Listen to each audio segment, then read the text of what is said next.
إن الحمد لله نحمده ونستعينه ونستغفره ونعوذ بالله من شرور أنفسنا ومن سيئات أعمالنا من يهده الله فلا مضل له ومن يضلل فلا هادي له وأشهد أن لا إله إلا الله وحده لا شريك له وأشهد أن محمدا عبده ورسوله أما بعد. அன்பிற்குரிய சகோதரர்களே, தாய்மார்களே, சகோதரிகளே, அஸ்ஸலாமு அலைக்கும் வரஹ்மத்துல்லாஹி வபரகாத்துஹு.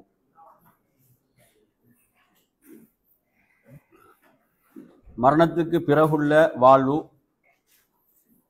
கபருடைய வாழ்க்கை பற்றிய நம்பிக்கை அகீதா பாடத்தினுடைய முதலாவது தலைப்பு.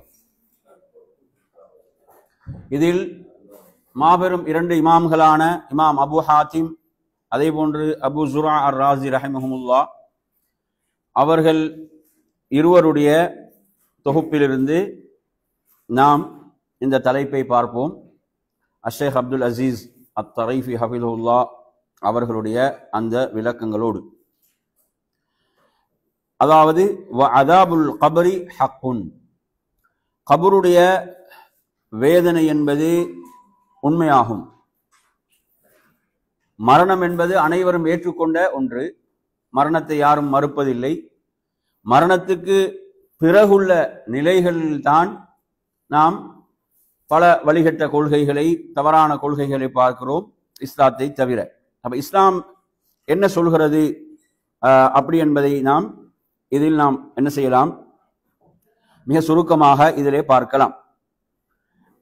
இதில் முதலாவதாக நாம் பார்ப்போம், உயிரை கைப்பற்றக்கூடிய வானவர் மலக்குல் மவுத். உயிரை கைப்பற்றக்கூடிய வானவரை பொறுத்தவரையில் அவர் ஒருவர்தான். குர்ஆன்ல சூரத்து சஜ்தா 11வது வசனம் அல்லாஹ் சொல்கிறான், குல் யதவஃபாக்கும் மலக்குல் மவுத் இல்லதி உக்கிர பிக்கும் சும்ம இலா ரப்பிக்கும் துர்ஜஊன். உங்களுடைய உயிரை கைப்பற்றக்கூடிய ஒரு வானவர் உங்களிடம் நியமிக்கப்பட்டிருக்கிறார் என்று வரக்கூடிய அந்த வசனம். அதே போன்று பராய் இப்னு ஆசிப் ரலியல்லாஹு அவர்கள் அறிவிக்கக்கூடிய ஒரு ஹதீஸிலே, சும்ம யஜீஉ மலக்குல் மவுத், பிறகு மலக்குல் மவுத் வருவார், வந்து என்ன செய்வார், ஹத்தா யஜ்லிஸ இந்த ரஅஸிஹி, அந்த உயிரை கைப்பற்றவருடைய தலைப்பக்கமாக அவர் வந்து அமர்ந்து கொள்வார் என்று வரக்கூடிய ஹதீஸ். சரி, அடுத்ததாக நாம் இதிலே பார்க்கலாம், அல்லாஹு தஆலா குர்ஆன்ல சொல்லக்கூடிய ஒரு வசனம், சூரத்துல் அன்ஆம் 61வது வசனம், ஹத்தா இதா ஜா அஹதகுமுல் மவுத், உங்கள் ஒருவருக்கு அந்த மவுத் வருகின்ற போது என்ன செய்வார்கள், எமது தூதர்கள் உயிரை கைப்பற்றுவார்கள். தவஃபத்து ருசுலனா வஹும் லா யுஃபர்ரிதுன், அவர்கள் அதில் எந்த குறையும் செய்ய மாட்டார்கள். இது வந்து அப்ப இந்த இடத்துல பாத்தீங்கன்னா பன்மையில வருது, புரியுதா? பன்மையில வருகின்ற போது இதற்கு அப்துல்லாஹ் இப்னு அப்பாஸ் ரலியல்லாஹு அன்ஹு சொல்லக்கூடிய விளக்கம் என்னவென்றால், அவானு மலக்கில் மவுத், மலக்குல் மவுத்துக்கு உதவிக்கு வரக்கூடிய வானவர்கள். மலக்குல் மவுத்துக்கு உயிருக்கு, அந்த உயிரை கைப்பற்றக்கூடிய வானவருக்கு உதவிக்கு வரக்கூடிய வானவர்கள் என்பது யார் சொல்ற விளக்கம்? யார் சொல்ற விளக்கம்? அப்துல்லாஹ் இப்னு அப்பாஸ். இதெல்லாம் முக்கியமானது, இதெல்லாம் குறிச்சுக்கோங்க. அப்துல்லாஹ் இப்னு அப்பாஸ் ரலியல்லாஹு அன்ஹு சொல்லக்கூடிய விளக்கம். சரி, எனவே அந்த மலக்குகளை பொறுத்தவரையில் அந்த உயிரை கைப்பற்றக்கூடிய வானவரோடு அவர்கள் வருவார்கள். அவர்கள் என்ன செய்வார்கள் என்று சொன்னால், அந்த மரணித்தவருடைய உயிரை இரண்டு மலக்குகள் என்ன செய்வார்கள், எடுத்து செல்வார்கள். இரண்டு மலக்குகள் எடுத்து செல்வார்கள் என்ற அந்த செய்தி, யதலக்கையானிஹா மின் மலக்கில் மவுத், இந்த ஹதீஸ் வந்து முஸ்லிம்ல வரக்கூடிய செய்தி. அபூ ஹுரைரா ரலியல்லாஹு அன்ஹு அறிவிக்கிறார்கள், ஒரு மூமினுடைய ரூஹ் கைப்பற்றப்பட்டால் இரண்டு மலக்குகள் அதை என்ன செய்வாங்க, மேல் நோக்கி எடுத்து செல்வார்கள். எத்தனை மலக்குகள்? இரண்டு மலக்குகள். இது வந்து முஸ்லிம்ல வரக்கூடிய செய்தி. சரி, அடுத்ததாக நாம் பார்ப்போம், மூமினுடைய ரூஹை பொறுத்தவரையில், மூமினுடைய உயிரை பொறுத்தவரையில் இரண்டு நிலைகள் அதில் இருக்கின்றன. இரண்டு நிலைகள். அதில் முதல் நிலை என்னவென்று சொன்னால், அல்லாஹு தஆலா ஆரம்பத்திலிருந்தே அவர்கள் சொர்க்கவாதிகள் என்று எழுதிவிட்டான். அவங்க சொர்க்கத்துக்குரியவங்க. எப்படி? மரணிக்கும் போதே அவங்க யாருதான்? சொர்க்கத்துக்குரியவர்கள், அப்படி வாழ்ந்து மரணித்தவர்கள். இப்ப இவர்களை பொறுத்தவரையில் அப்ப இவர்களுடைய உயிர்கள் என்பது நிலையான அந்த மகிழ்ச்சியிலே இருக்கும், நிலையான சந்தோஷத்திலே இருக்கும். அல்லாஹ் அந்த கூட்டத்தில் நம்மை ஆக்கி அருள்வானாக. எனவே மூமின்களுடைய அந்த ரூஹை பொறுத்தவரையில் அவங்களுடைய ஈமானுக்கு ஏற்ப அதனுடைய அந்தஸ்துகள் இருக்கின்றன. அதனுடைய அந்தஸ்துகள் படித்தரங்கள் வேறுபடும். எனவே அந்த அடிப்படையில் என் அருமையான சகோதரர்களே, சிலருடைய அந்த நிலை என்பது அல்லாஹ்வுக்கு மிக நெருக்கமாக இருக்கும். அதுல நாங்க யாரை சொல்லலாம்? நபிமார்கள். நபி ஸல்லல்லாஹு அலைஹி வஸல்லம் அவர்கள் மரணிக்கக்கூடிய அந்த மரண தருவாயிலே சொன்னார்கள், ஃபிர் ரஃபீகில் அலா, உயர்ந்த நட்போடு என்னை சேர்த்து விடுவாயாக. அப்ப எனவே அது மிக உயர்ந்த நிலை, அது மிக உயர்ந்த நிலை. அப்ப இவ்வாறு என்ன செய்யும் படித்தரங்கள் காணப்படும். அப்ப எனவே அடுத்து நீங்க புரிந்து கொள்ள வேண்டிய விஷயம் என்னவென்றால், அப்ப மூமின்களுடைய உயிரை பொறுத்தவரையில் அது எங்க இருக்கும் என்று சொன்னால் சொர்க்கத்திலே அது இருக்கும். எப்படி என்றால், எப்படி மரத்தில் ஒரு கனி தொங்கிக் கொண்டிருக்கிறதோ இது போன்றுதான். இதுக்கு எந்த ஹதீஸ் ஆதாரமாக கொண்டு வருகிறார்கள் என்றால், முஸ்லிம்ல வரக்கூடிய ஒரு செய்தி, அல்லாஹ்வின் தூதர் ஸல்லல்லாஹு அலைஹி வஸல்லம் சொல்கிறார்கள், நிச்சயமாக மூமின்களுடைய உயிர்கள், முஸ்லிம்களுடைய உயிர்களை பொறுத்தவரையில அது சொர்க்கத்தில் உள்ள மரங்கள்ல எப்படி இருக்கும் என்று சொன்னால், ஒரு அந்த ஒரு பறவையை போன்று இருக்கும், தொங்க விடப்பட்டிருக்கும் என்று வரக்கூடிய செய்தியில. அப்ப இது எது வரைக்கும் என்று சொன்னால், நாளை மறுமையுடைய நாள் கியாமத் நாள் வரை அல்லாஹு தஆலா இவ்வாறே வைத்திருப்பான். இல்ல ஷஹீதுகளை தவிர, ஷஹீதுகளை பொறுத்தவரையில அவர்களுடைய உயிர்களை பொறுத்தவரையில் அதுவும் ஒரு பச்சை நிற அந்த பறவைகளுக்குள் தான் அந்த உயிரும் ஊட்டப்பட்டிருக்கும். எனவே அது ஒரு கண்ணாடி போன்ற ஒரு குவளை, அதற்குள் அவைகள் என்ன செய்யும், அது இருக்கும். அந்த பறவைகள் எப்படி என்று சொன்னால் சொர்க்கத்திலே பறந்து திரிந்து கொண்டிருக்கும், அதிலிருந்து உண்ணக்கூடியவைகளாக எல்லாம் இருக்கும் என்ற அந்த ஒரு செய்தி முஸ்லிம்ல வருகிறது. எனவே மூமின்களுடைய ஒரு ரூஹ் சம்பந்தமாக வரக்கூடிய செய்தி, அதே போன்று ஷஹீதுகளுடைய ரூஹ் சம்பந்தமாக வரக்கூடிய இந்த செய்தி. எனவே அதிலிருந்து உண்ணும் அந்த அதில் உள்ள பழங்களை எல்லாம் சாப்பிடும் என்று வரக்கூடிய மற்றொரு செய்தி அஹ்மத் அபூதாவுதிலும் இடம்பெறுகிறது. சரி, எனவே நறுமையான சகோதரர்களே, அதே போன்று இதுல இன்னொரு சாரார் இருக்கிறார்கள் மூமின்கள்ல. முதல் சாரார் என்ன? அவங்க சொர்க்கத்துக்குரியவங்களே முடிவு செய்யப்பட்டவர்கள். அடுத்து இன்னொரு சாரார் இருக்கிறார்கள். இவர்களை பொறுத்தவரையில் இவங்க மூமின்களாக இருந்தாலும் இவர்கள் அல்லாஹ்வுடைய கட்டளைகளுக்கு மாறு செய்தவர்கள், அல்லாஹ்வுடைய கட்டளைகளுக்கு மாறு செய்தவர்கள். இவர்களுடைய அந்த ஆரம்ப நிலை என்பது தண்டனையாகத்தான் இருக்கும். எனவே அல்லாஹு தஆலா என்ன செய்வான்? அவர்களுடைய உயிர்களுக்கும் உடல்களுக்கும் அல்லாஹ் நாடிய விரும்பிய அளவு அவர்களுக்கு என்ன செய்வான்? தண்டனையை கொடுப்பான். உதாரணமா நீங்க எடுத்தீங்கன்னா, அல்லாஹ்வுடைய தூதர் ஸல்லல்லாஹு அலைஹி வஸல்லம் அவர்கள் சில பாவங்களுக்கு கபருடைய வேதனையை பற்றி சொன்னார்களா இல்லையா? சில பாவங்களுக்கு. எனவே அந்த அடிப்படையில் நாம் இதை புரிந்து கொள்ள அது பின்னாலே சொல்லப்படுகிறது. எனவே நறுமையான சகோதரர்களே, அந்த அடிப்படையில ஏனென்றால் இப்ப இவங்க நரகத்தில் அல்லாஹ்வுடைய நாட்டப்படி நரகத்தில் நுழைவிக்கப்பட்டு அவங்க வேதனை செய்யப்பட்ட பிறகுதான் எங்க போவாங்க? சொர்க்கத்துக்கு போவாங்க.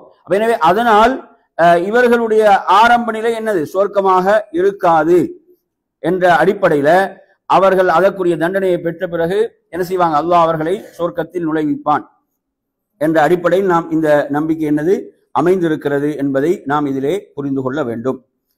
எனவே நறுமையான சகோதரர்களே, அடுத்ததாக இதில் கவனிக்க வேண்டிய விடயம் என்னவென்றால், காஃபிர்களுடைய உயிரை பொறுத்தவரையில் அது அது நரகத்துக்குரியது. அது எதற்குரியது? நரகத்துக்குரியதாக இருந்து கொண்டிருக்கிறது. நசாயில வரக்கூடிய ஒரு செய்தியில், அதாவது அந்த உயிர்கள் நரகத்துக்கு என்ன செய்யப்படும்? கொண்டு செல்லப்படும். அவர்கள் நரகத்துக்கு கொண்டு செல்லப்படுவார்கள். எனவே அந்த அடிப்படையில அவர்களுடைய தண்டனை என்பது என்ன செய்யும்? நிரந்தரமானதாக இருக்கும். பின்னால வரும் அந்த இன்னொரு தலைப்பு இதுல வரும், அதில் நாங்கள் அந்த விஷயத்தை பார்க்கலாம். சரி, அடுத்ததாக அருமையான சகோதரர்களை, இந்த கபருடைய வாழ்க்கைக்கு ஹயாத்துல் பர்ஸக் என்ற வார்த்தை பயன்படுத்தப்படுகிறது. பர்ஸகுடைய வாழ்க்கை ஏனென்றால் அது ஒரு திரை, இந்த உலக வாழ்வுக்கும் அந்த மௌத்துடைய கபருடைய வாழ்க்கை இடையில ஒரு திரை இருக்கிறது. எனவே அந்த அடிப்படையில் அது பர்ஸகுடைய வாழ்க்கை என்பது சூரத்துல் மூமினுடைய 100வது வசனம், சூரத்துல் ஃபுர்கானுடைய 53வது வசனங்களில் எல்லாம் இது பற்றி அவங்க எழுப்பப்படும் நாள் வரை என்ன திரைக்கு பின்னால் அவங்க இருப்பாங்க என்பது சம்பந்தமான செய்திகள் வருகின்றன. சரி, எனவே நறுமையான சகோதரர்களே, அதே போன்று ஒருவர் மரணித்த பிறகு மறுபடியும் அவர் கபரிலே கொண்டு போய் வைக்கப்பட்ட பிறகு என்ன செய்துவிடும்? அவரது அந்த உயிர் என்பது உடலுக்கு திரும்பிவிடும். எப்படி உலக வாழ்க்கையில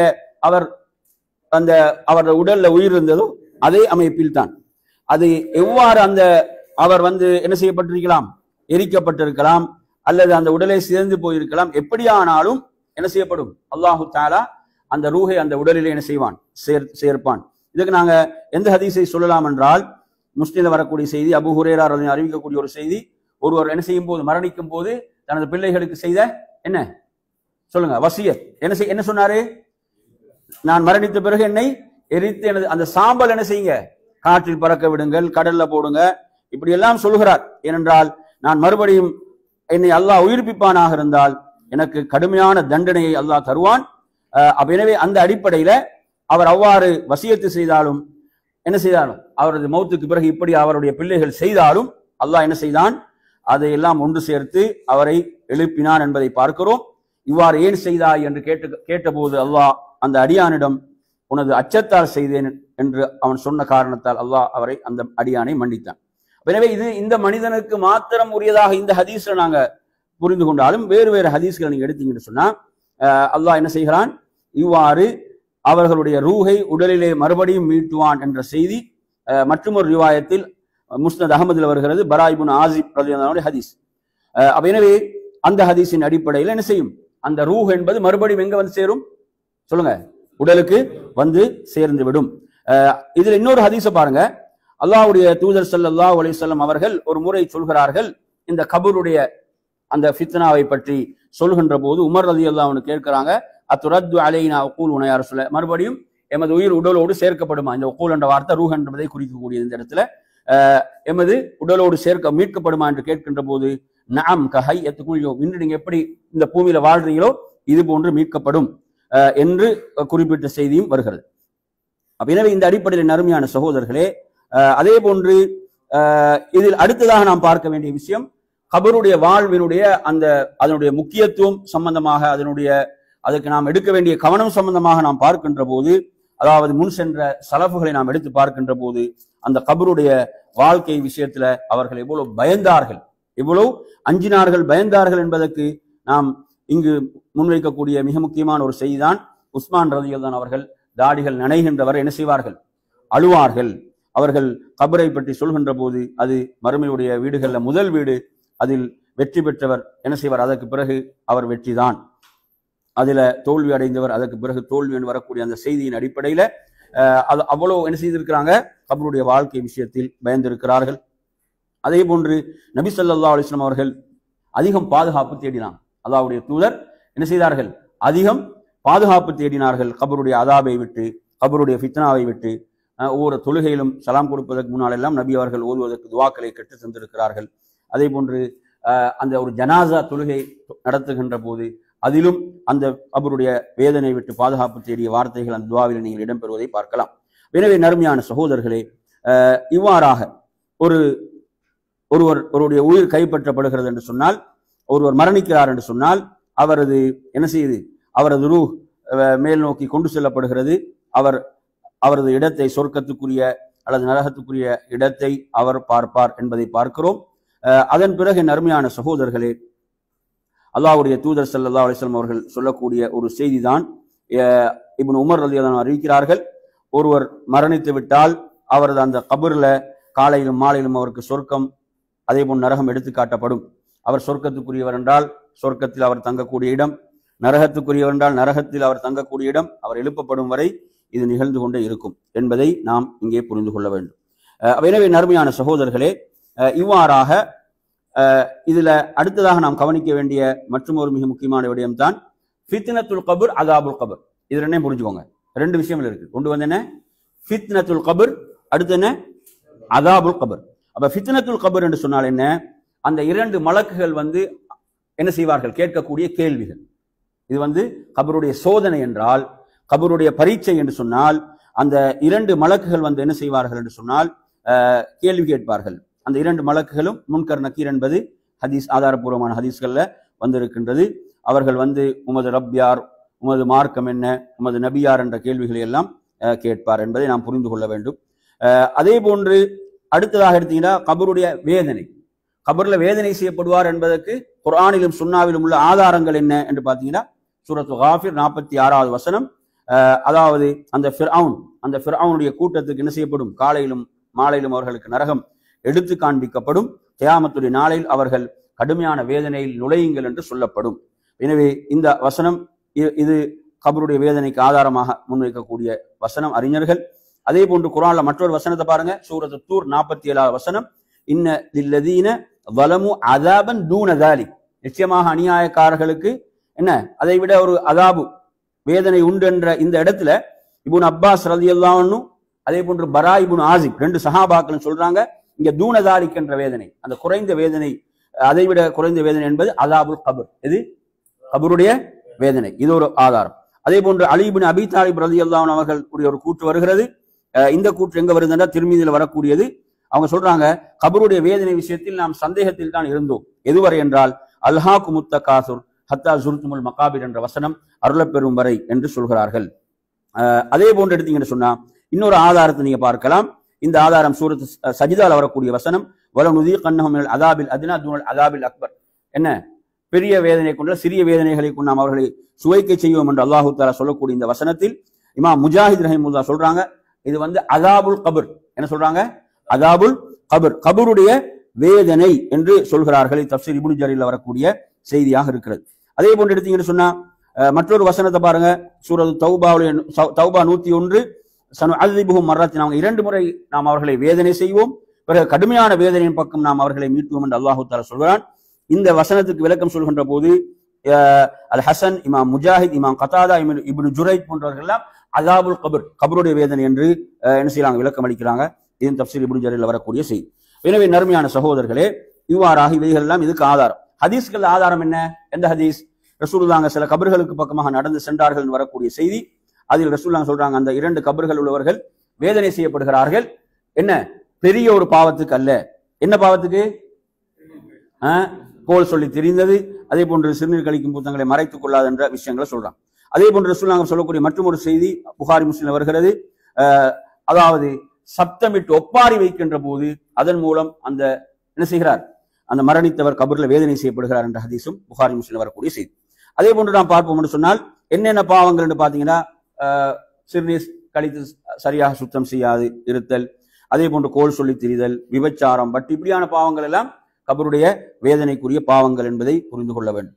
அல்லாஹ்வுடைய தூதர் ஸல்லல்லாஹு அலைஹி வஸல்லம் சொல்கிறார்கள், இந்த கபறுகள்ல வேதனை செய்யப்படுறதை பொறுத்தவரையில அதை உங்களுக்கு நான் அல்லாஹ்விடத்துல பிரார்த்தித்து உங்களுக்கு கேட்க செய்திருப்பேன். அப்படி செய்தா நீங்க என்ன செய்ய மாட்டீங்க, ஜனாசாக்களை அடக்க மாட்டீங்களோன்ற அந்த அச்சம் தான்.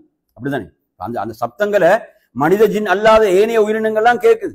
மனித ஜின்களையும் அல்லாஹ் கேட்பதற்கு ஏற்பாடு செஞ்சுதான் நாங்க நிம்மதியா வாழையில இந்த பூமியில். அப்படித்தானே? மனிதர்களும் அதை கேட்பாங்கடா, நாங்க இந்த பூமியில நிம்மதியா வாழ முடியுமா? கொஞ்சம் நினைச்சு பாருங்க. அல்லாஹ்வுடைய அந்த அந்த நுட்பத்தை பாருங்க. அல்லாஹ் அதை மறைத்து வைத்திருக்கிறான். புரியுதா? எனவே ரசூலுல்லாஹி ஸல்லல்லாஹு அலைஹி வஸல்லம் அவர்கள் இவ்வாறெல்லாம் என்ன செய்திருக்கிறாங்க, சொல்லி இருக்கிறாங்க. அப்ப எனவே இதை இன்னொரு விஷயம் நீங்க புரிஞ்சுக்கணும் என்னவென்றால், காஃபிர்களை பொறுத்தவரையில கபருடைய வேதனை அவர்களுக்கு என்ன செய்யும், கியாமத் வரை நீடித்துக் கொண்டே இருக்கும். புரியுதா? இது இந்த அடிப்படையை நீங்க இதுல புரிந்து கொள்ளணும். நான் ஆரம்பத்தில் ஓதி காட்டிய அந்த காஃபிருடைய 46 வசனம் இதற்கு ஆதாரமாக இருக்கிறது. அதே நேரத்தில் நீங்க எடுத்தீங்கன்னு சொன்னா, மூமின்கள்ல பாவம் செய்தவங்க பொறுத்தவரையில அவங்கள தண்டனை நீடிக்காது. அவங்கள தண்டனை என்ன செய்யாது, நீடிக்காது. குறிப்பிட்ட காலம் வரை, அல்லாஹ் நாடும் வரை அவர்கள் வேதனை செய்யப்படுவாங்க. நரகத்துல கூட அவங்க என்ன செய்ய பண்ணாங்க, தொடர்ந்து இருக்கிறது இல்லை. நரகத்திலே நிக்க மாட்டாங்கன்னா கபருடைய வேதனை என்பது அவங்களுக்கு என்னதான், அது அல்லாஹ் நாடும் வரை அவர்கள் அதுல கபர்ல வேதனை செய்யப்படுவார்கள். சில நேரம் அந்த வேதனையின் மூலம் அவங்க மன்னிக்கப்பட்டு அல்லாஹ் என்ன செய்யும், அவங்க நரகத்தில் நுழைவிக்காமலே என்ன செய்யலாம், சொர்க்கத்துக்கு அனுப்பலாம் என்ற விளக்கத்தையும் அறிஞர்கள் என்ன செய்வார்கள், குறிப்பிடுவார்கள். அதே போன்று எடுத்தீங்கன்னா அவருடைய கபருடைய வேதனைகள் குறைக்கப்படக்கூடிய நன்மையான விஷயங்கள்ல உதாரணமாக அவரது பிள்ளைகள் கேட்கக்கூடிய துவாக்கள், நிலையான தர்மங்கள், இவ்வாறான விஷயங்கள் எல்லாம் என்ன செய்யும், அவருக்கு உதவி செய்யும், பலனளிக்கும். அதே போன்று நன்மையான சகோதரர்களே, அதே போன்று கபர் நெருக்குவதை பொறுத்தவரையில் கபர் என்ன செய்யும், நெருக்கும் என்பது சம்பந்தமாக பாத்தீங்கன்னா அது சம்பந்தமாக அல்லாஹ்வுடைய தூதர் சொல்லி இருக்கிறாங்க. எனவே அந்த அடிப்படையில கபர் நெருக்குதல் என்பது 2 விதமான கருத்தும் இருக்கிறது. பாவிகளையும் நெருக்கும், மூமின்களையும் நெருக்கும் என்ற கருத்தும் இருக்குது. மூமின்கள் நெருக்குவதை பொறுத்தவரையில அது தொடர்பாக நாம் பார்க்கின்ற போது அது மூமின்களுக்கு என்ன செய்யும், ஒரு சோதனையாக அல்லாஹ்விடத்தில் அந்தஸ்துகள் உயர்த்தப்படுவதற்காகத்தான் அவ்வாறு என்ன செய்யப்படும் என்ற விளக்கமும் அதிலே காணப்படுகிறது. எனவே நறுமையான சகோதரர்களே, அது தொடர்பான செய்திகளும் இருக்கின்றன. சாத் இப்னு முஆத் ரலியல்லாஹு விஷயத்தை நாங்கள் பார்க்கலாம். மிக சிறந்த ஒரு நபித்தோழர். அவருக்கு கூட கபர் நெருக்கியதென்றா அது என்ன செய்யும், அவருடைய அந்தஸ்துகளை உயர்த்தக்கூடியதாக இருக்கும் என்ற விளக்கத்தை அறிஞர்கள் குறிப்பிடுவதில் நாங்கள் பார்க்கிறோம். அதே போன்று அந்த கபர்ல அடக்கப்பட்ட பிறகு கேள்வி கணக்கு கேட்கக்கூடிய 2 வானவர்கள் முன்கர் நக்கீர் என்ற அந்த விடயம், அதே போன்று 2 மலக்குகள் வந்து கேள்வி கேட்பாங்க, உட்கார வைத்து கேள்வி கேட்பாங்கன்னு வரக்கூடிய செய்தி புகாரில் இருக்கிறது. இது போன்ற செய்தி எல்லாம் இது இருக்குது. எனவே இது நாம் கபருடைய அந்த வாழ்க்கை சம்பந்தமாக சுருக்கமான ஒரு ஒரு பகுதியை நாம் என்ன செய்யோம், அறிந்து கொண்டோம், பார்த்தோம். சரி, அடுத்ததாக நாம் வருவோம் ஃபிக்ஹுடைய பாடத்தின் அருமையான சகோதரர்களே. அதாவது தொழுகையில் உள்ள விஷயங்கள், தொழுகையில உள்ள ஏதாவது ஒரு டவுட்டுகளை நாம் சொன்ன தலைப்பு இருந்துச்சுன்னா தனிப்பட்ட முறையில் கேளுங்க. தனிப்பட்ட முறையில் நீங்க கேட்டு தெரிஞ்சுக்கணும். டைம் போதா உங்களுக்கு, சரி அதுல விளக்கங்கள் போதாம இருந்தா வாட்ஸ்அப் ஊடாக நீங்க என்ன செய்யலாம், கேள்விகளை கேட்டு விளக்கம் பெற்றுக்கொள்ளலாம். சரியா? அப்ப ஃபிக்ஹுடைய பாடத்துல தொழுகை நாங்க என்ன செய்யற, தொழுகையுடைய அர்கான்கள், வாஜிபுகள், ஷரத்துகள் எல்லாம் முழுமையாக இப்போது நாம் பார்க்க போகின்றோம். இதுல நீங்க எடுத்தீங்கன்னு சொன்னா இமாம் அஹ்மத் இப்னு ஹம்பல் ரஹிமஹுல்லாஹ் அவர்களுடைய அந்த தொகுப்பிலிருந்து நாம் பார்க்கலாம். இதுல நீங்க அதாவது தொழுகையுடைய நிபந்தனைகளை பொறுத்தவரையில் அது 2 வகை. தொழுகையுடைய நிபந்தனைகள் 2 வகை. ஒன்று வந்து தொழுகையை கடமையாக்கக்கூடிய நிபந்தனைகள், அதே போன்று அடுத்த நிபந்தனைகள் தொழுகை ஏற்றுக்கொள்ளப்படுவதற்கான நிபந்தனைகள் என்று 2ஆக பார்க்கலாம். தொழுகை கடமையாவதற்குரிய நிபந்தனைகள் 4. தொழுகை கடமையாவதற்குரிய நிபந்தனைகள் 4. ஒன்று, அவர் முஸ்லீமாக இருக்க வேண்டும். அப்ப இதுல இருந்து யாரு வெளியே போவாங்க? காபீர்கள். சரியா? அதே போன்று அவர் சீரிய அக்கல் புத்தியுடையவராக, என்ன அக்கல் சீரிய அந்த புத்தியுடையவராக இருக்கு. இதுல யார் வெளியே போவாங்க? மனநோயாளிகள், பைத்தியக்காரர்கள் கடமை கிடையாது. அதே போன்று எடுத்தீங்கன்னா 3வது பருவ வயதை அடைந்திருந்தல். புரியுதா? பருவ வயதை அடைந்திருந்தா அப்ப சிறுவர்கள் தொழுதா ஏற்றுக்கொள்ளப்படாத, நிச்சயமா ஏற்றுக்கொள்ளப்படும். அவங்க தொழுதான் அதுக்குரிய நன்மை அவர்களுக்கு இருக்கிறது. அவர்களுக்கு எப்போது தொழுகை கடமையாகும் என்றால் பருவ வயதை அடைந்த உடன். அதுல ஒரு முக்கியமான சட்டம் என்ன? அதாவது பருவ வயதை அடைந்தவுடன் தான் அவர்களுடைய பாவங்கள் பதியப்படும். நன்மைகள் என்ன செய்யும்? ஆரம்பத்திலிருந்தே பதியப்படும். புரியுதா? உதாரணம் வைங்களே, ஒரு தாயின் தந்தையும் என்ன செய்யறாங்க, தனது பிள்ளைய ஒரு 8 வயசு பிள்ளைய ஹஜ்ஜுக்கு அழைச்சிட்டு போறாங்க. அவர் ஹஜ்ஜு செய்யல, அவருக்கு பாவம் கிடையாது. அந்த பிள்ளை என்ன செய்யல, ஹஜ் செய்யல, அவருக்கு என்ன கிடையாது, அவருக்கு பாவம் கிடையாது. புரியுதா அவன் சொல்றது? ஏன்னா பருவ வயதை அடைதல் தான் அங்க பாவங்கள் பதியப்படக்கூடிய இடம்.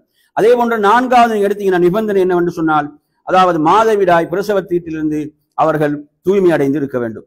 அப்ப இந்த 4ம் தொழுகை கடமையாவதற்கான நிபந்தனைகள். அடுத்து வாங்க, தொழுகையை ஏற்றுக்கொள்ளப்படுவதற்கான 9 நிபந்தனைகள். தொழுகை அல்லாஹ்விடத்துல ஒப்புக்கொள்ளப்படுவதற்கான 9 நிபந்தனைகள். அதுல பாத்தீங்கன்னு சொன்னா முதலாவது இஸ்லாம், அதுல இஸ்லாம் வரும். அதே போன்று அவர் புத்தியுடையவராக இருக்க வேண்டும். தம்மீஸ் என்றா நல்லது கெட்டது அறியக்கூடிய அந்த பக்குவம், அந்த பருவம். இப்ப சொல்லுவாங்க 7 வயதுல தொழுகை ஏவுமாறு சொல்றாங்க. புரியுதா? அதை புரிந்து கொள்ளக்கூடிய அந்த பருவம். அதே போன்று 4வது அவர் தொடக்கிலிருந்து தூய்மையாக இருக்க வேண்டும். அது பெருந்தொடக்கு, சிறு தொடக்கு. புரியுதா? தூய்மையாக இருக்க வேண்டும். தொழுகைக்குரிய நேரம் நுழைந்திருக்க வேண்டும். அதே போன்று அவுரத்தை என்ன செய்திருக்க வேண்டும்? மறைத்திருக்க வேண்டும். அடுத்ததாக இதுல பாத்தீங்கன்னு சொன்னா அவரது ஆடை, அவரது உடல், அவர் தொழக்கூடிய இடம் அசுத்தத்திலிருந்து என்ன செய்ய வேண்டும்? தூய்மையாக இருக்க வேண்டும். கிப்லாவை முன்னோக்கியவராக இருக்க வேண்டும். அதே போன்று தொழுகைக்குரிய நியத் என்ற இந்த விடயங்கள் எல்லாம் 9 விடயங்கள் இதுல சொல்கிறார். இவைகள் தொழுகை ஏற்றுக்கொள்ளப்படுவதற்கான எத்தனை நிபந்தனைகள்? 9. அப்ப நிபந்தனைகள் என்று சொன்னா நல்லா புரிஞ்சுக்கோங்க. நிபந்தனை என்பது அந்த வணக்கத்துக்கு வெளியே வரும். வணக்கத்துக்கு வெளியில் உள்ள அம்சங்கள் என்பதை நாம் புரிந்து கொள்ள வேண்டும். புரியுதா? நிபந்தனைகள் இன்றி தொழுகை ஏற்றுக்கொள்ளப்பட மாட்டாது. அடுத்ததாக நாம் இதிலே பார்க்கலாம். இப்ப நிபந்தனைகளை பொறுத்தவரையில இதுல இப்ப உதாரணமாக நீங்க இதுல சில விஷயங்களை பார்க்கலாம். சில விஷயங்கள் சொன்னா இப்ப கிப்லாவை முன்னோக்குதல். இப்ப கிப்லாவை முன்னோக்குதலை பொறுத்தவரையில அதுல ஒரு சட்டம் இருக்கிறது. என்னன்னு பாத்தீங்கன்னா உபரியான தொழுகைகள். உபரியான தொழுகை ஒருவர் பிரயாணத்துல தொழும் போது என்ன செய்ய வேண்டியதில்லை, கிப்லாவை முன்னோக்க வேண்டியதில்லைன்னு ஒரு தனியான சட்டம் இருக்குது. ஃபர்லை பொறுத்தவரையில ஃபர்லுக்கு அவர் ஊர்ல இருந்தாலும் சரி, பிரயாணத்தில் இருந்தாலும் சரி, கிப்லாவை என்ன செய்ய வேண்டும்? முன்னோக்கி ஆக வேண்டும். சரி, இந்த சட்டத்தை நாம் இதுல புரிந்து கொள்ள வேண்டிய ஒரு விஷயம். அடுத்ததாக நாம் வருவோம் தொழுகையுடைய அர்கான்கள். அர்கான்டா தூண் இல்லையா? அது இன்றி தொழுகை நிலை பெறாது. அது இன்றி தொழுகை நிலை பெறாது என்ற அர்கான்களை பொறுத்தவரையில இமாம் அவர்கள் 14 அர்கான்களை சொல்கிறார்கள். அதுல முதலாவது விஷயம் என்னன்னு சொன்னால் கியாமம் ஃபீ ஃபர்லி மஅல் குத்ரா. அதாவது ஃபர்லான தொழுகையில சக்தி உள்ளவர்கள் நின்றுதான் தொழ வேண்டும். அப்ப ஃபர்ல் என்ற வார்த்தையை பயன்படுத்துகிறார். ஃபர்ல் என்ற வார்த்தையை பயன்படுத்துகிறார். ஏனென்றால் அதாவது சக்தி உள்ள ஒருவர் ஃபர்ல் இல்லாத தொழுகை உட்கார்ந்து கூட தொழலாம், ஏற்றுக்கொள்ளப்படும். சக்தி நின்று தொழ சக்தி உள்ள ஒருவர் விரும்பினால் உபரியான தொழுகை என்ன செய்யலாம்? உட்கார்ந்து கூட தொழலாம். ரசூலுல்லாஹ் இரவு தொழுகை அப்படி தொழுது இருக்கிறான். ஆனால் இப்படி தொழுகின்ற போது நின்று தொழுவோருடைய தொழுகையில் பாதி நன்மை தான் அவருக்கு என்ன செய்யும், கிடைக்கும் என்பதும் ஹதீஸ்ல இருக்கிறது. ஆனா ஃபர்தை பொறுத்தவரையில ஃபர்தான தொழுகையை சக்தி இருந்தும் ஒரு உட்கார்ந்து தொழுதால் அந்த தொழுகை ஏற்றுக்கொள்ளப்படாது, பாத்தில். அதாவது ஃபர்தான தொழுகை நின்று தொழுவதற்கு சக்தி இருந்தும் ஒருத்தர் என்ன செய்யறாரு, உட்கார்ந்து தொழுதால் அந்த தொழுகை என்ன, பாத்தில், ஏற்றுக்கொள்ளப்படாது. ஏன், அவருக்கு சக்தி இருக்கிறது என்பதை நாங்க புரிந்து கொள்ள வேண்டும். எனவே இது முதலாவது ருக்குன்ல முதலாவது. இரண்டாவது பாத்தீங்கன்னா அந்த தக்பீரத்துல் இஹ்ராம், ஆரம்ப தக்பீர், தக்பீரத்துல் இஹ்ராம் ஆரம்ப தக்பீர், அல்லாஹு அக்பர் என்று சொல்லுதல், அல்லாஹு அக்பர் என்று சொல்வது என்ன, ருக்குன்ல உள்ளது. மூன்றாவது கிராஅத்துல் ஃபாத்திஹா, சூரத்துல் ஃபாத்திஹாவை ஓதுதல். ரசூலுல்லாஹ் சொன்னாங்க சூரத்துல் ஃபாத்திஹா ஓதப்படாத தொழுகை அல்ல என்று சொல்லி இருக்கிறாங்க. எனவே மூன்றாவது சூரத்துல் ஃபாத்திஹா ஓதுதல். நான்காவது இடத்துக்கு இதுல கருத்து வேறுபாடு ஒரு இடத்துல வரும், இமாம் சப்தமாக ஓதக்கூடிய அந்த சந்தர்ப்பங்கள்ல பின்னால் உள்ளவங்க ஓத வேண்டுமா இல்லையான்றது ஒரு கருத்து வேறுபாடு இருக்கு. புரியுது? அது இல்லாம எடுத்தீங்கன்னா சூரத்துல் ஃபாத்திஹா என்ன செய்யணும், ஓதி ஆக வேண்டும். அடுத்து நான்காவது ருக்கு செய்தல், நான்காவது என்ன, ருக்கு செய்தல்.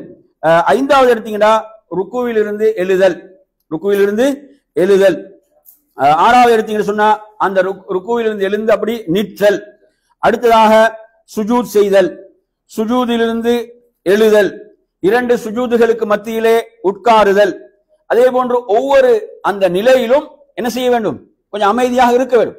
ஒவ்வொரு நிலையிலும் துமஅனீனா, அந்த துமானினாவை கடைபிடிக்க வேண்டும், கொஞ்ச நேரம் அதுல அமைதியாக நிற்றல். அதே போன்று இறுதி அத்தஹியாத், அத்தஷஹுதுல் அஹீர், இறுதி அத்தஹியாத். அதே போன்று எடுத்தீங்கன்னு சொன்னா அந்த இறுதி அத்தஹியாத்துக்காக உட்காருதல், வலி தஸ்லீமத்தை, அந்த இரண்டு சலாம்களை கொடுக்கிறதுக்காக இறுதி அத்தஹியாத்தில் என்ன செய்தல், உட்காருதல். அதன் பிறகு அந்த இரண்டு சலாம்கள், அதுல முதல் சலாம் தான் என்னது, ருக்குன்ல உள்ளது. இரண்டு சலாம்கள். அதே போன்று அடுத்ததாக இறுதியாக அர்கான்களுக்கு மத்தியில் தர்த்தீப் இருக்க வேண்டும்.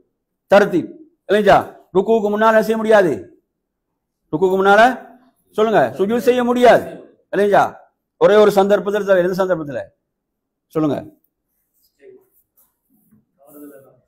ஒரே ஒரு சந்தர்ப்பத்தில், எந்த சந்தர்ப்பம், சஜிதா திலாவா, குர்ஆன்ல உள்ள சஜிதா வருமே, அது என்ன செஞ்சிருக்கீங்க, நேரா சுஜூத் தான் போவீங்க இல்லையா, வந்த சுஜூத தவிர.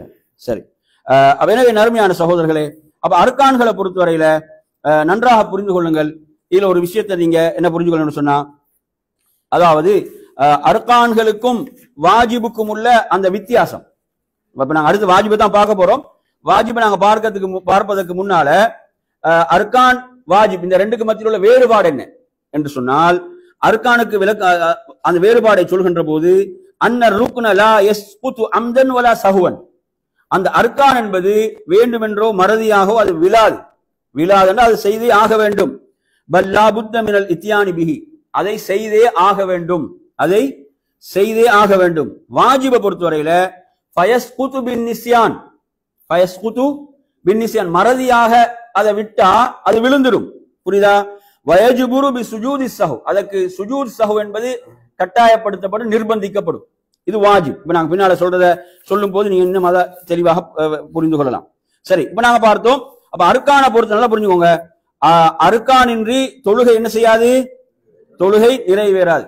அப்ப அர்கான்ல உதாரணமாக ஒருத்தர் என்ன செய்யறாரு, இப்ப முதல் ரக்காத்துல இருக்கிறார், முதல் ரக்காத் முடிஞ்சு முதல் ரக்காத்துல சுஜூதுல இருக்கிறார், அல்லது முதல் ரக்காத்துல இரண்டாவது சுஜூதுல இருக்கிறார். அப்படி என்று சொல்லி சொன்னால் அவருக்கு ஞாபகம் வருது, நான் ருக்கு செய்யாம டிரெக்டா என்ன செஞ்சிட்டேன், சுஜூதுக்கு வந்து விட்டேன் என்றால் அவர் மறுபடியும் என்ன செய்யணும், அவ்வாறு நேரடியாக எழுந்து அவர் ருக்குவை செய்து அதற்கு பிறகு உள்ளதை செய்ய வேண்டும். இதுதான் சிலவங்க என்ன சொல்றாங்கடா, அதாவது அந்த ரக்காத் செல்லுபடியாகாது, ஒரு ரக்காத்தை புதுசா என்ன செய்யணும் என்ற கருத்தை வைக்கிறாங்க. ஆனா இதுல சிறந்த கருத்தை எதை காண்றாங்கடா, அவர் அந்த ரக்காத்துக்குள்ள அவருக்கு நினைவு வருகிறது என்றால் அவர் திரும்ப என்ன செய்யறது, அந்த இடத்துக்கு வருதல் என்ற ஒரு கருத்து வேறுபாடு, இப்படி ஒரு கருத்து வேறுபாடு இருக்கு. எப்படி அந்த ரக்காத்து ஒட்டவா என்ன செஞ்சிடும், இல்லாமல் ஆகிடும். புரியுது சொல்றது, அடுத்த அந்த ரக்காத்துல அப்படி கண்டினியூ பண்றதுதான் என்ற ஒரு விஷயம் சொல்லுவாங்க. இன்னொரு கருத்து என்ன, அந்த ரக்காத்துக்குள்ள அவர் இருக்கும் போது அவர் என்ன செய்யணும், திரும்ப அந்த இடத்துக்கு செய்து விட்டு கண்டினியூ பண்றது, அப்புறம் சுஜூத் சஹு செய்யணும். சரி, அடுத்ததாக நாம் இதுல பார்ப்போம். வாஜிபுகளை பொறுத்தவரையில வாஜிபுகள் 8 இருக்கிறது, 8 சரியா. அதுல இப்ப ஒரு தக்பீர் ஒரு நிலையில இன்னொரு நிலைக்கு மாறும் போது அல்லாஹ் அக்பர் சொல்றோம் தானே, ஒரு நிலையிலிருந்து இன்னொரு நிலைக்கு மாறும் போது அல்லாஹ் அக்பர். இந்த ஆரம்ப தக்பீர் எதில் உள்ளது? அது அர்கான்ல உள்ளது, முதல் உள்ளது. அது இல்லாத மற்ற எல்லா தக்பீர்களும் எல்லாம் சமி அல்லாஹ் லிமன் ஹமிதா உட்பட. எனவே இந்த தக்பீர்கள் தக்பீரத்துல் இன்திகால் எல்லாம் எதில் உள்ளது? வாஜிப்ல உள்ளது. புரியுதா? ஒரு நிலையிலிருந்து இன்னொரு நிலைக்கு மாறும் போது. அடுத்ததாக எடுத்தீங்கன்னா சமி அல்லாஹ் லிமன் ஹமிதான்னு சொல்வது இமாமும் தனித்து தொழுவோரும் சொல்வது வாஜிப். இமாமும் தனித்து தொழுவோர். அப்ப யார் வெளியே போவாங்க? மௌமூம்கள் பின்னால் இமாமுக்கு பின்னால தொழக்கூடியதிலிருந்து வெளியாகுவார்கள். புரியுதா? அப்ப இமாமும் தனித்து தொழுவோரும் சமி அல்லாஹ் லிமன் ஹமிதான்னு சொல்வது என்ன? வாஜிப். புரியுதா? அதே போன்று அதுக்கு பிறகு இமாம் மௌமூம் தனித்து தொழக்கூடியவர்கள் ரப்பனா வலக்கல் ஹம்த் என்று சொல்வது என்ன?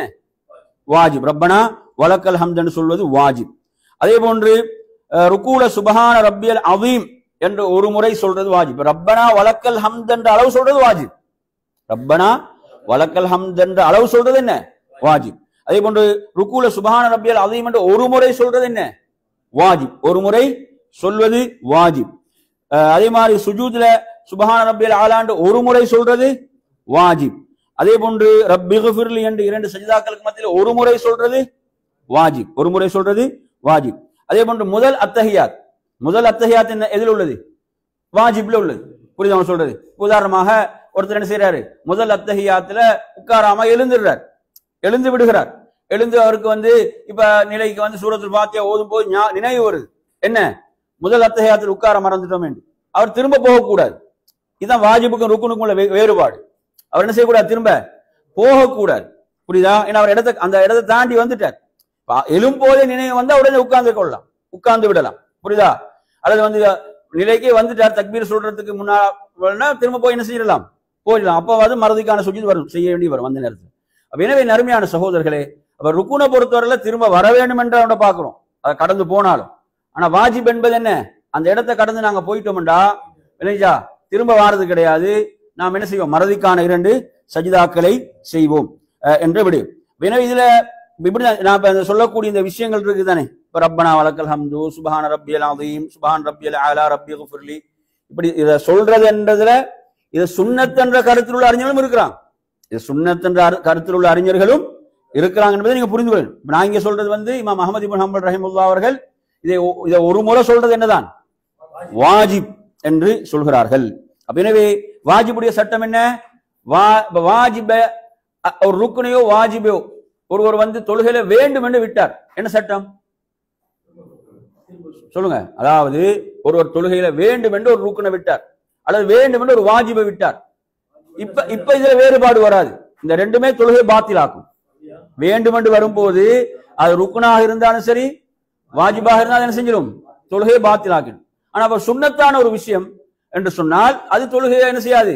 பாத்திலாக்காது. அது என்ன செய்யாது? தொழுகையை பாத்திலாக்காது என்பதை நாம் புரிந்து கொள்ள வேண்டும். அதே நேரத்தில் மறதியாக ஒரு ருக்குன மறதியாக விட்டார், அல்லது ஒரு வாஜிப மறதியாக விட்டார் அப்படி என்று சொன்னா அது என்ன செய்யாது? தொழுகையை பாத்திலாக்காது. அதே சட்டம் வேறுபடும். ருக்குனுடைய சட்டமும் வாஜிபுடைய சட்டம் அங்க என்ன செய்யப்படும்? அங்கு வேறுபடும் என்ற விஷயத்தை நாங்கள் படிச்சோம். சரி, அப்ப எனவே நறுமையான சகோதரர்களே, அப்ப நாம் தொழுகையுடைய ஷரத்துகள், அதே போன்று தொழுகையுடைய அர்கான்கள், தொழுகையுடைய வாஜிபுகள், இவற்றை நாம் என்ன செய்தோம்? இதிலே நாம் பார்த்தோம். அடுத்ததாக நறுமையான சகோதரர்களே, இதில் நாம் பார்க்க வேண்டிய மற்ற பகுதி என்னவென்று சொன்னால், தொழுகையை முறிக்கக்கூடிய விஷயங்கள். தொழுகையை முறிக்கக்கூடிய விஷயங்கள். தொழுகையை முறிக்கக்கூடிய விஷயங்களை பொறுத்தவரையில அதை நாம் பார்த்துவிட்டு அடுத்ததாக உள்ள சுன்னத்துகளை பார்ப்போம்.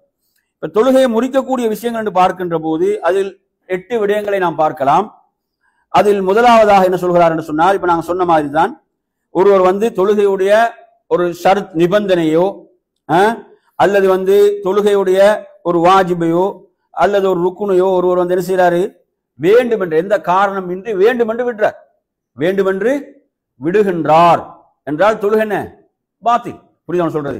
இப்ப நிபந்தனைகள் என்று படிச்சோம். இப்ப கிப்லா முன்னோக்க வேண்டும். ஒருவர் கிப்லாவை முன்னோக்குவதற்கு சக்தி இருந்து என்ன செய்யறாரு? கிப்லா முன்னோக்காம தொழுதால் தொழுகை என்ன? பாத்தில். தொழுகை என்ன? பாத்தில். புரியுதா சொல்றது? அதே மாதிரிதான் ஒருவர் வேண்டும் என்று தொழுகையுடைய ஒரு அர்கானை விடுறார், அல்லது ஒரு வாஜிபை விடுகிறார் என்றால் அது என்ன செஞ்சிடும்? தொழுகையை பாத்திலாகும். இரண்டாவது நறுமையான சகோதரர்களே, ஒருவர் தொழுகையில் என்ன செய்யறது?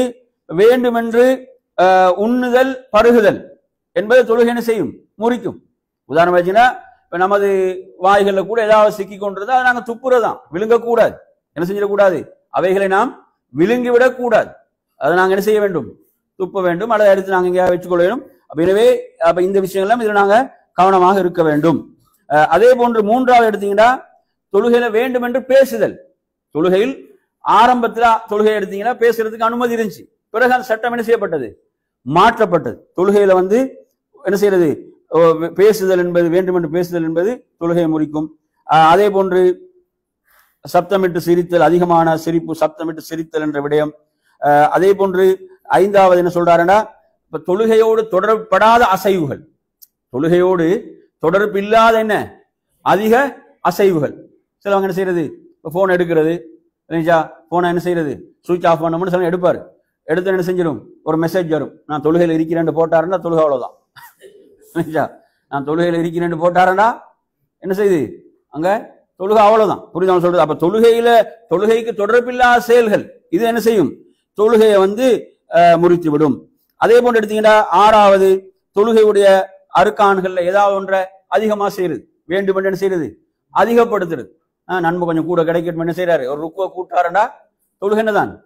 தொழுகை பாத்தில், தொழுகை பாத்தில். புரியுதா சொல்றது என்ற விடயம். எனவே இது போன்ற இந்த விடயங்கள் இதுல அதே போன்று எடுத்தீங்கன்னு சொன்னா அந்த அதாவது கழுதை அல்லது நாய், அந்த பெண்கள் குறுக்கே செல்ல சம்பந்தமான ஒரு அதுல கருத்து வேறுபாடு இருக்குது. இவைகள் ஒரு சுத்தராவுக்கு அந்த இடையில செல்வதில் தொழுகை என்ன செய்யும்? பாத்திலாக்கும் என்ற அந்த விடயங்கள். அதே போன்று இமாம செய்வதற்கு தகுதி இல்லாதவர்கள், உதாரணமா சூரத்துல் ஃபாத்திஹாவே ஒழுங்கு ஓத தெரியாத என்ன செய்யலாது? இமாமத் செய்ய இயலாது. புரியுதா சொல்றது? அப்ப இது போன்ற விடயங்கள். எனவே தொழுகையை முறிக்கக்கூடிய, பாத்திலாக்கக்கூடிய இந்த விஷயங்கள், இதுல நாங்க என்ன செய்யணும்? கவனமாக இருக்க வேண்டும். இந்த விடயங்கள்ல ஈடுபட்டு விடக்கூடாது ஒருவர் தொழுகையில இருக்கின்ற போது. அதே போன்ற நறுமையான சகோதரர்களே, அடுத்ததாக பார்ப்போம் தொழுகையுடைய சுன்னத்துகள். சுன்னத்துடைய சட்டம் என்ன படிச்சோம்? சுன்னத்துல சட்டம் என்ன? விடுபட்டா என்ன செய்யாது? அதுக்கு சுஜூத், மறதிக்கான சுஜூத் செய்ய வேண்டியதில்லை. சில அறிஞர்கள் செய்யலாம் என்று சொன்னாலும் சரியான கருத்து என்ன? மறதிக்கான சுஜூத் செய்ய வேண்டியதில்லை என்பதுதான். உதாரணமாக இதுல சொல் சார்ந்த சுன்னத்துகள் என்று இருக்கின்றன, அதே போன்று செயல் சார்ந்த சுன்னத்துகள் என்றும் இருக்கு. அதே மாதிரி அர்க்கான் எடுத்தாலும் சொல் சார்ந்தவைகள் இருக்கின்றன, செயல் சார்ந்தவைகள் இருக்கின்றன, வாஜிபுகளும் அவ்வாறு இருக்கிறது. அப்ப எடுத்தீங்கன்னா ஒருத்தர் தக்பீர் கட்டியுடன் ஓதக்கூடிய ஆரம்ப துவா, தக்பீர் கட்டியுடன் ஓதக்கூடிய ஆரம்ப துவா அது சுன்னத்தில் உள்ளது. அதே போன்று அவுது பில்லாஹி மினஷ் ஷைத்தானிர் ரஜீம் என்று சொல்றது, இதுல கருத்து வேறுபாடு, சிலவங்க வாஜிப்னு சொல்றாங்க. அதே போன்று ஆமீன் என்று சொல்றது, அப்படிதானே? ஆமீன் என்று சொல்லும் போது எப்படி சொல்றாங்க? இமாம் ஆமீன் சொன்னா நீங்க ஆமீன் சொல்லுங்கன்னு வருது, அது கட்டளையாக வருது. இமாம் ஆமீன் சொன்னா நீங்க ஆமீன் சொல்லுங்கள் என்று வருகிறது, ஆமீன் சொல்லுதல். அதே போன்று துணை சூரா ஓதுதல், அதே போன்று சப்தமாக ஓத வேண்டிய ரக்காத்துகளை சப்தமாக ஓதுதல், அதே போன்று சப்தமின்றி ஓதக்கூடிய ரக்காத்துகளை சப்தமின்றி அந்த ஓதுதல் என்பது. அதே போன்று ரப்பனா வலக்கல் ஹம்து என்பதை விட அதிகமாக சொல்றது இங்கே ஹம்தன் கசீரன் தையிபன் பாரக்கம் ஃபீ அல்லது ரப்பனா வலக்கல் ஹம்து மில்லஸ் ஸமாவாத்தி, இதெல்லாம் சுன்னத்தில் உள்ளது. அதே போன்று ஒரு தஸ்பீகை ஒன்றை விட அதிகம் சொல்றது, சுப்ஹான் ரப்பியல் அஸீம் என்ற ஒரு முறை சொல்றது வாஜிப், 2-3 நபர்கள் அது என்ன? அது சுன்னால வரும். அதே போன்றுதான் ஏனைய அந்த திக்ர்கள் நாங்க சொன்ன மாதிரி. அதே போன்று அத்தஹியாத்துடைய இறுதியில 4 விடயங்களை விட்டு பாதுகாப்பு தேடுறது, 4 விடயங்களை விட்டு. அது சில அறிஞர்களுக்கு மத்தியில் வாஜிப் என்ற கருத்தும் இருக்குது, இமாம் தாவூஸ் போன்ற அறிஞர்களிடத்துல. சரி, அதே போன்று 2வது கொடுக்கப்பட்ட சலாம், முதல் சலாம் என்ன? ருக்குன்ல உள்ளது. 2வது சலாம் கொடுப்பேன், அது என்னத்தில் உள்ளது? சுன்னா. ஒரு சலாம் கொடுத்துட்டாருந்தாலே அவர் ருக்குன் தொழுகை முடிச்சு இன்னொன்று கொடுக்கிறது என்ன? சுன்னாவில் உள்ளது, சுன்னத்தில் உள்ளது. சரி, அடுத்ததாக வாங்க இதுல நாம் கவனிப்போம். அதாவது செயல் சார்ந்த சுன்னத்துகள். செயல் சார்ந்த சுன்னத்துகள்ல 4 இடங்கள்ல கைகளை உயர்த்தல். சொல்லுங்க பாப்போம், எந்தெந்த இடம்? 4 இடங்களை குயிக்க சொல்லுங்க. எந்தெந்த இடம்? ஆரம்ப தக்பீர், ருக்குக்கு செல்லும் போது, ருக்குவில் எழும் போது, 3வது ரக்காத்துக்காக எழும் போது 4 இடங்கள். அதே போன்று ஒருவர் என்ன செய்யறது? அதாவது இவ்வாறு கையை வைத்து அதன் மீது வலது கையை இடது கையின் மீது என்ன செய்ய? வலது கையை வைத்தல் சுன்னாவில் உள்ளது. அதே போன்று அந்த சுஜூத் செய்யற இடத்தை நோக்கி பார்வையை வைத்துக் கொள்ளுதல்.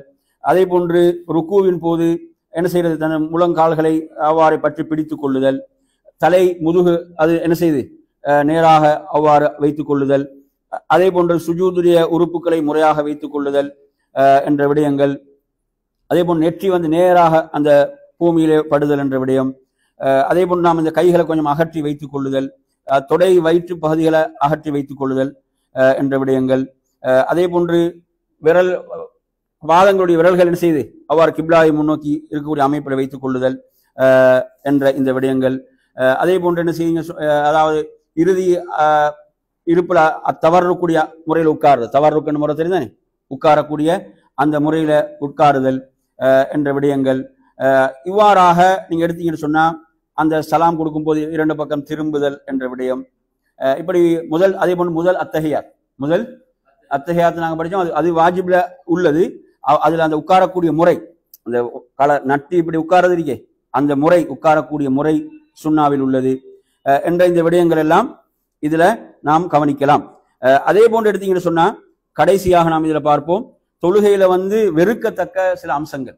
இது தொழுகையை பாழாக்காது, நன்மையை குறைக்கும். தொழுகையுடைய நன்மையை குறைக்கக்கூடியவைகள் என்று பாத்தீங்கன்னா, ஒரு சுண்ணத்தை வேண்டுமென்று விடுதல், சுண்ணத்தன்று வந்த விஷயத்தை என்ன செய்யறது, வேண்டுமென்று விடுதல், தேவை என்ற ஒருத்தர் என்ன செய்யறார், தொழுகையில திரும்பி பார்த்தல், அதே போன்று நாய் விரிப்பது போன்று கைகள் என்ன செய்தல், விரித்தல், வீணான செயல்கள், அதே போன்று கொட்டாய் விடுதல், ஒரு உருவத்தை முன்னோக்கி தொழுதல் என்ற விடயங்கள், கைகளை இவ்வாறு கோர்த்து கொள்ளுதல் என்ற விடயங்கள்.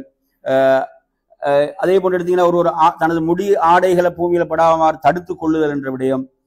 அதே போன்று சுஜூதுடைய அந்த நெற்றியில ஏதாவது மண்கள் பட்டா தொடர்ந்து அவர் தட்டி கொண்டிருக்கக்கூடிய விஷயங்கள். உணவு தயாராகிவிட்டது, உணவு விட்டால் தொழுகைக்கு கழிவறை தேவைகளை அடக்கி கொண்டு தொழுதல் என்ற விடயம். அதே போன்று சுத்ரா இன்றி ஒரு சுத்ராவை ஏற்படுத்தி கொள்ளாமல் தொழுதல், கைகளை என்ன செய்யறது, சும்மா தொங்க விடுதல் என்ற ஆடைக்குள்ளால் தொங்க விடுதல் என்பது, வாயை மூடிக்கொள்ளுதல். எனவே நாங்கள் மாஸ்க் போன்றவைகள்லாம் சும்மா தேவையின்றி எல்லாம் போடல என்று. அதே மாதிரி பார்வையை வானை நோக்கி என்ன செய்தல், உயர்த்துதல், கிப்லா பகுதியில எச்சி துப்புதல், முன்னால் எச்சி துப்புதல், இதெல்லாம் தொழுகையில அதாவது தடுக்கப்பட்டவைகள் என்றால் தொழுகையை முறிக்காது, பாத்திலாக்காது, என்ன செய்யும், நன்மைகளை குறைத்து விடக்கூடிய விடயங்கள். எனவே நறுமையான செலவு இன்றைய நாம் இந்த பாடத்துல என்ன செஞ்சோம், தொழுகையுடைய ஷரத்துகள், அர்கான்கள், வாஜிபுகள், சுன்னத்துகள், மக்ரூஹாத், வெறுக்கத்தக்கவைகள் என்ற பகுதியை நாம் இன்றைய பாடத்தில் கற்றுக்கொண்டோம். இத்தோடு நாம் என்ன செய்வோம், நிறைவு செய்வோம். ஏதாவது கேள்விகள், சந்தேகங்கள் இருந்தா என்ன செய்யுங்க,